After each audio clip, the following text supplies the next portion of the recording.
Hey, how's it going, everybody? If you're new here, welcome in. And if you've been here before, welcome back. I'm Rollshambo, the connoisseur and collector of all things sharp and shiny. And today we're talking about 100% USA made knife from Heretic Knives. And shout out to Blade Runner HQ for making this possible. They lent me this knife on my request. And this is one that I wanted to check out for a good long while, and they do have them in stock over at bladerunnerhq.com. I'll make sure to drop a non-affiliate link down in the description below, so if you decide that you want one after watching this video, make sure you head on that way and check them out.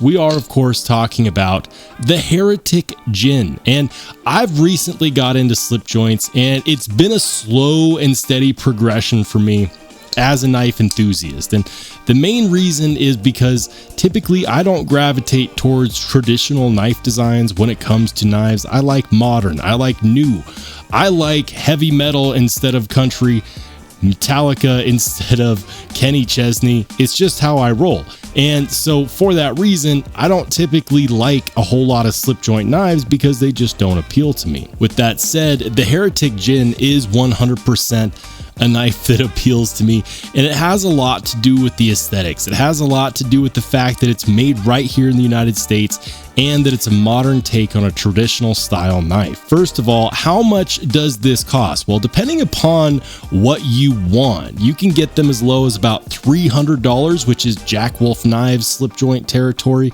upwards of a couple thousand if you really want to pimp it out and go with something truly custom that has, say, a meteorite inlay and a mother of pearl pivot. This particular one features the 3-inch Magna Cut blade with carbon fiber handle scales, T10 body screws, T8 pivot. It's got a reversible pocket clip and a blade geometry which is stupidly slicey. That is extremely thin. Yes, that is thinner than your TRM Atom. So needless to say, it's going to be very slicey. You're not going to meet a whole lot of resistance when you bring this to the table. Something else that I really like about this is that it has a DLC finish. DLC stands for diamond-like carbon, and the diamond-like carbon coating itself can reach Rockwell hardness upwards of 80 plus HRC, which means that you're probably not going to scratch this blade when you go to use it. I know many people will buy these knives and say, oh, I could never carry a $200 knife, a $300 knife, so on and so forth, because they're afraid of putting wear and tear on it.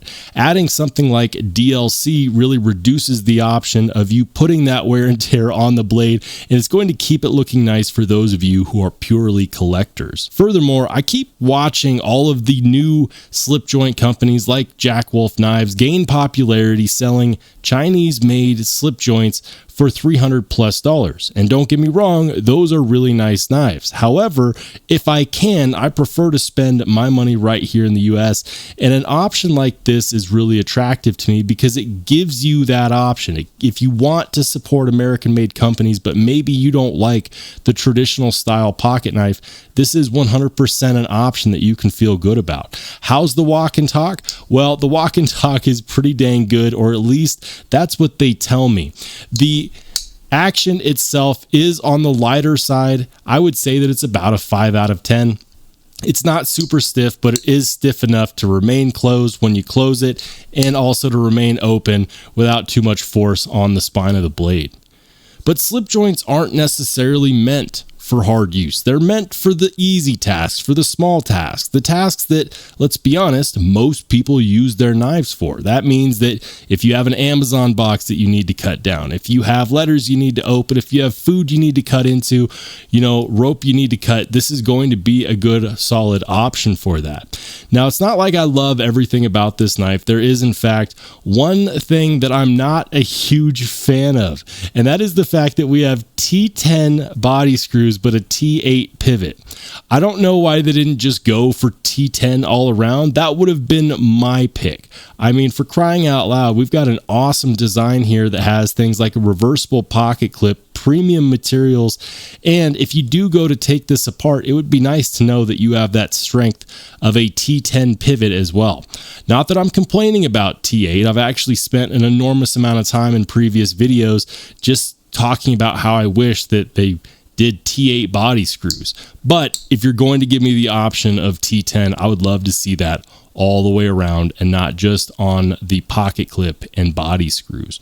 But this is definitely one that I think a lot of people will enjoy, because the more you carry a small knife like this, the more you find out that it is really going to take care of most of your needs. At the end of the day, we only need to hard use our knives once every so often, unless of course you work in construction, and in that case you're probably not looking at a slip joint anyways. But it is nice to be able to put a knife like this in your fifth pocket, so it leaves your main pocket open for something bigger, for something heftier. So if you do need a hard use folder, you're not sacrificing any hard use real estate in your main pocket. But I'm curious to see what your thoughts are. Have you considered getting in on the slip joint game? Is the Heretic Jin one that you would consider? If not, why not? Let me know in the comment section down below. And if you want to watch more awesome knife and EDC content, click on one of the videos that pops up next.